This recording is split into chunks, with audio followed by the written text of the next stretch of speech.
One thing all of us know, human being has a body. That is very simple.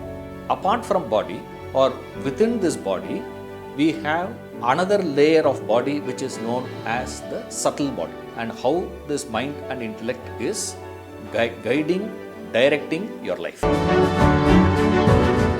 Namaste, welcome to the Wellness Wisdom series. We have with us today Sri Ishwaran, who is going to help us talk about various aspects of life. Today's issue is about the traffic of life. Namaste, sir. Namaste.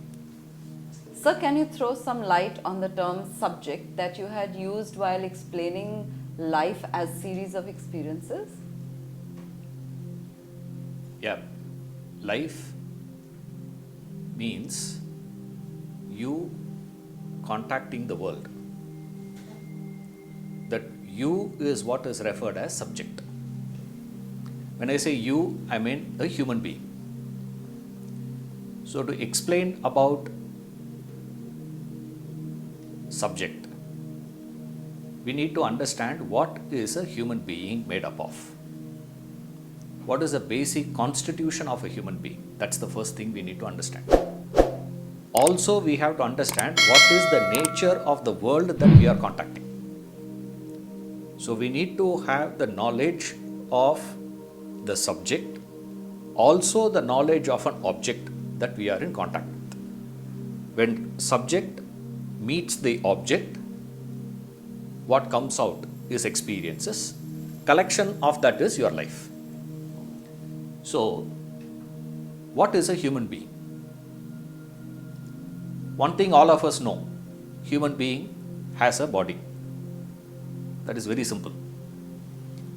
Apart from body or within this body, we have another layer of body which is known as the subtle body. What you see in front of the mirror is referred as the physical body or gross body, which is your outer personality. Then you have this inner personality which is made up of the subtle body, which constitutes two fundamental things called mind, intellect. I'll come back. Mind is manas, intellect is buddhi in Sanskrit. In English language, we will see the first meaning given for the word mind will be intellect. Correct. So, in English language, we take them as synonymous terms. But here we don't take, because they are two different equipments. Now, beyond your outer personality and your inner personality lies your real personality. So, as of now, we are not going to be dealing much about your real personality, which is what is referred by people as the consciousness or the pure consciousness, spirit, self, Atman, Brahman, life principle, etc. So many words people use. Now, let us keep that part aside a bit. Now, what we understand is a human being is contacting the world means the mind and intellect is contacting the world through the body. Mind and intellect cannot contact the world directly. Body is what? Body is housing two group of equipments. Jnanendriyas and Karmendriyas. This is five, this is five. Eyes, ears, nose, tongue, skin. This is Jnanendriyas. Organs of perception. Then you have another five equipments known as Karmendriyas. Organs of action. Karma means action. Now, Karmendriyas were speech, hands, feet, organ of evacuation, organ of procreation. These are the five organs of action. Now, beyond this, I said there is equipment called mind and intellect. In this wisdom series, we will be discussing more with respect to these two words, mind, intellect. There are two sets of organs of perception, organs of action. Beyond these two equipments, we have this mind and intellect. And remember, in our Wellness Wisdom series, we will talk more with respect to these two equipments only, mind, intellect. What is this mind and what is this intellect? Mind is nothing but collection of few things. Exactly like if you ask a layman, what is a body? Body is made up of what? It has few things. What are the things it has? You will say body has bones, kidney, liver, this, that, all put together we give it a name called body. Similarly, mind also has various dimensions to it. Your emotions, your likes and dislikes, feelings, desires, impulses, all this put together is called mind. Then what is intellect, sir? Buddhi. Intellect is that which thinks, reasons, analyzes, discerns, understands this is different from that. That capacity to penetrate and understand things beyond what is obvious. That's called buddhi. So when I said subject, what I meant was the body, mind, intellect. These three put together we call as matter. And the self is referred as the spirit component. So human being means spirit plus matter. Put together is a human being. This is what is meant by subject, which is you can call spirit plus matter in general, but in our series we are not going to be discussing with reference to the spirit component. We are going to be discussing only with respect to the body, mind, intellect. In that again, we keep body aside a bit. More focus will be on mind and intellect and how this mind and intellect is guiding, directing your life. Sir, can you elaborate a bit on how the mind and intellect, which is inside, and the object which is outside interact with each other to make experiences happen? Yeah, this interaction, as I mentioned, mind and intellect cannot directly contact the world. It has to contact only through body. This transaction between the subject and the world happens in 3 steps. Stage 1, stage 2, stage 3. First stage is where the organs of perception which I mentioned earlier, which is there in the body, receives the stimuli from the world in the form of sound, the form of color and form, in the form of taste, touch, etc. Once this stimuli is received from the world, second stage is the stimulus information reacts with the mind and intellect.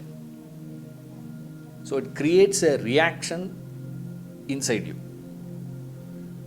And then using the organs of action, again the body, you throw back response to the world. So how the subject interacts with the world to create an experiencer happens through these three stages of receipt of a stimuli, reaction within. Reacting within means reacting with your existing mind and intellect. What is mind? Your emotions, likes and dislikes, etc. Say, for example, you hear a news about a cricket match. There's a match happening. Test cricket is going to start. You hear that. If you have a liking towards cricket, what happens? There is a reaction inside. You'll say, when, where, what time, in which channel we are going to get that. All those questions come within, and then you respond back to the world again asking all this from where, what, etc. So, right through your life, what is happening? Only these three things are happening. Receipt of a stimuli, reaction inside, and response back to the world. Receipt, reaction, response. Receipt, reaction, response. That's all life is all about. This is what you call as experience. You may be calling an experience in the stage of a receipt, you may be referring to an experience at the stage of a reaction, or you can refer experience to the stage of response back to the world in the form of action. This is the three transactions of life. This is how it reacts. Nicely put, the 3 R's in the traffic of life.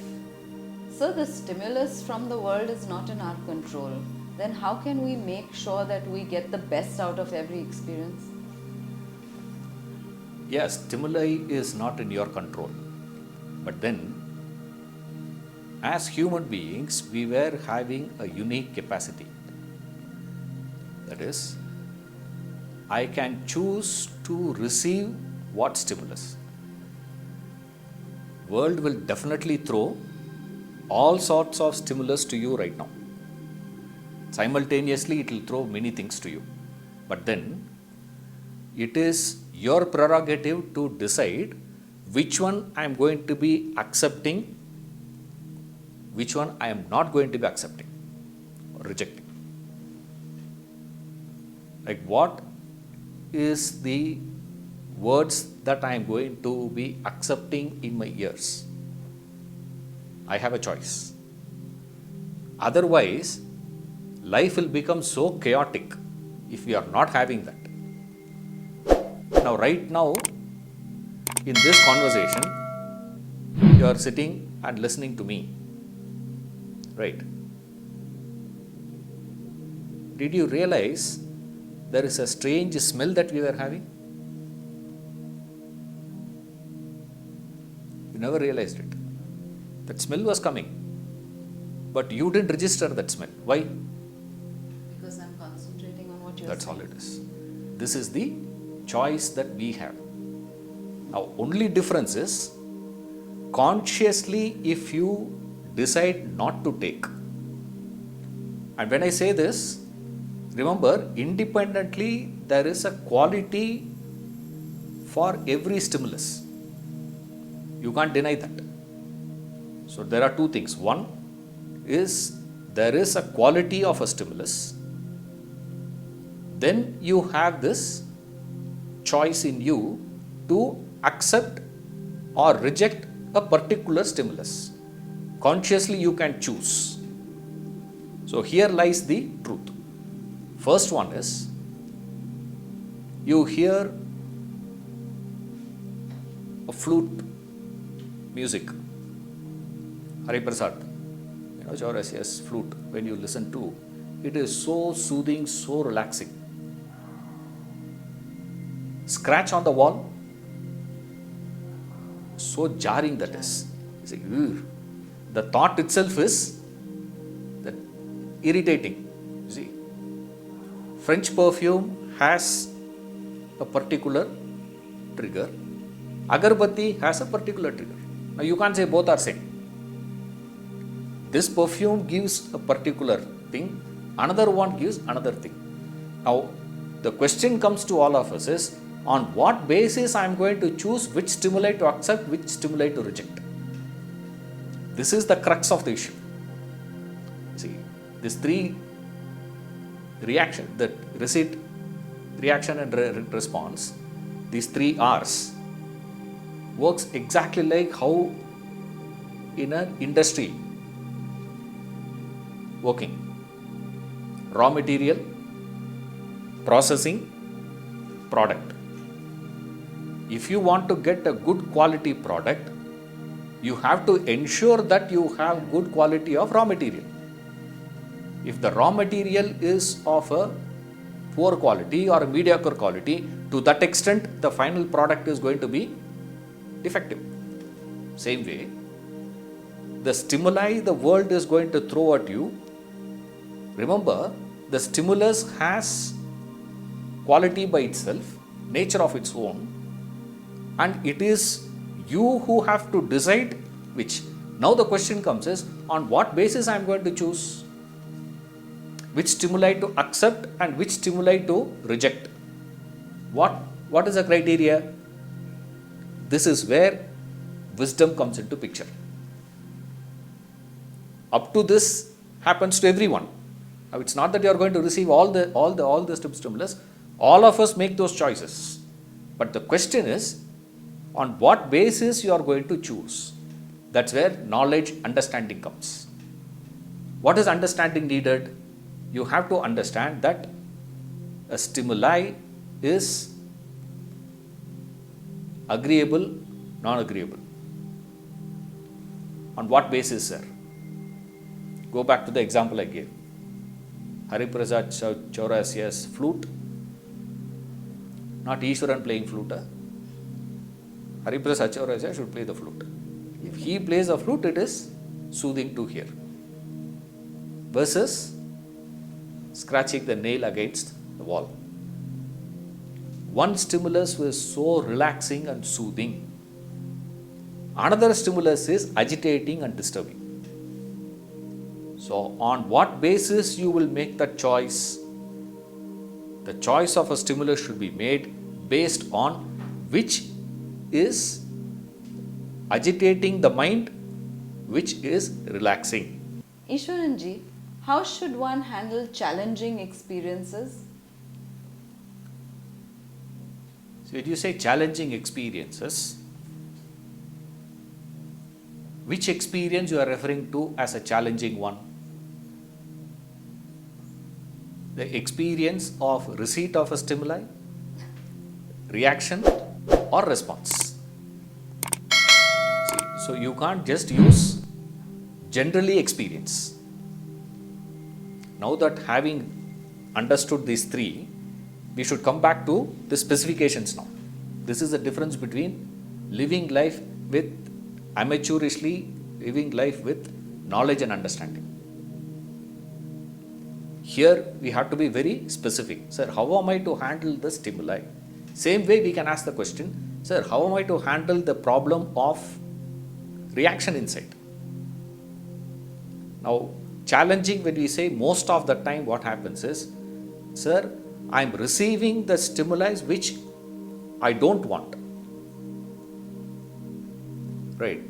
And we always put the blame on the world that it is throwing at me, without understanding that it is me who has taken it in. It's a very interesting episode that referred in Buddha's life. It seems Buddha is traveling from village to village to teach along with his disciples. So he goes to a particular village, and the moment they enter the village, the villagers were all standing around and started hurling abuses on Buddha. All false accusations. You are disturbing the youngsters, you are making their life worse, you are this, you are that, you are fake, you are... So many abuses they have been hurling at him. And Buddha listens to the whole thing and he moves away. And he goes to the next village. And his disciples were standing next to Buddha, behind him. They were so furious. Because if Buddha were to give one chance to them, they would have defended Buddha. He is not giving them any signal, so they cannot do anything. And they went to the next village. Buddha's disciple Ananda Ananda asks Buddha. Ananda is very close to Buddha. Ananda asks Buddha, hey, if you would have simply allowed, I would have proved all those fellows wrong in that village. They are all wrong accusation, abuses, you are keeping quiet. What is this? They said, forget about this village. What happened in the other village? Even day before, to another village. What happened there? Yeah, that village is very good people. They are all. They all, received us very nicely. They treated us very nicely. They paid, respects to you. What happened? You tell me. I said, yeah, all those villagers came, received us, and they took us to the temple. They made you sit, and they sat around you and asked you, so many quick questions. Then what happened? After the discussion got over, we distributed the prasadam and came back. Okay. What did happen in this village? People gathered. In the earlier village, those people brought in the sweets and fruits, and I distributed that to the same villagers as prasad. In this village, these people brought the acquisitions and abuses, and I distributed that to these people. I have not taken the sweets or the fruits. I have not taken this acquisitions or abuses. Both I don't. That choice I had. Ananda, you are not having that choice. You carried it with you. Accepted it. Once you take it inside, it will create a reaction. In that reaction time is what wisdom says, pause. Don't allow the stimulus to react directly to your emotions. This is where the role of intellect comes into picture. If the stimulus were to react with that mind, and the mind itself were to decide a throwback response to the world, it will be agitating, disturbing, and the responses and the actions were all selfish, self-centered, poor quality actions. So if you want to have a cooperative life, not a challenging life. Challenge is from the world, World is going to challenge you. World is challenging you where? World is challenging you in two steps. One, providing you all sorts of stimulus, and you throw back response to the world. It is receiving your responses. It is throwing stimuluses at you, and it is receiving responses from you. These are the two areas most of us focus and say challenge, challenge, challenge. But what we forget is the real work has to be done not there, to be done here. Where? Reaction. What is the reaction that is happening? What is the reaction means what? Who is reacting to the stimulus? Is your mind reacting to the stimulus or the intellect reacting to the stimulus? If the mind reacts to the stimulus, meaning your emotions were to react to the stimulus, your likes and dislikes reacting to the stimulus, your desires reacting to the stimulus, or your rational thinking reacting to the stimulus. If your thinking reacts to the stimulus, then it will take appropriate choice. It will make an appropriate choices in life. As I did mention earlier, one of the mistakes that we make in life is to make choices in life. So Vedanta says, first concentrate on receipt. You miss there. Focus on reaction. Sir, I missed in the second step also. Least focus on response that you are giving back to the world. The responses were the actions that you execute in the world. And those actions were classified into two sections. One, selfish, self-centered activity. Unselfish activity. Of course, there is a third phase, third dimension we are not going to be focusing right now, which is referred as selfless. Now, challenging experiences, you start working where? Start from your reactions first. If you cannot, start from responses that you give to the world, which is action. What type of action, sir? Remember, this is just a quality check. Right? What sort of reactions happening in you? Based on that, response will be. Say, for example, as you are listening to me, I am throwing stimulus at you. It is creating a reaction inside you. If you are following what I am speaking, if you are appreciating what I am speaking, you will be nodding your head. Right? You will follow. Suppose you are not understanding what I am speaking, you are not liking what I am speaking, how you will respond back? Right? Waste of time. Isn't it? It's as simple as that. Now, how your reactions are going to be, so will be your responses. But don't say, as the receipt, so will be reaction. I repeat, follow this very carefully. As the reactions inside, so will be the response. That doesn't mean as the receipt, so will be the reaction. So, as human beings, we have a choice to see how to manage the reaction. If you have managed your reactions properly, you will find your actions or your responses appropriate. If you managed your reactions, your responses, you will not have challenges in life. You will have only celebrations in life. Thank you, sir, for sharing the wisdom of how we should concentrate on changing our reaction. And I think that gives us all some food for thought. Thank you for coming. Thank you for being here. Namaste. Namaste. Thank you, everybody, for being here with us for this episode of Wellness Wisdom. We shall be back with another interesting topic. Till then, take care. Namaste.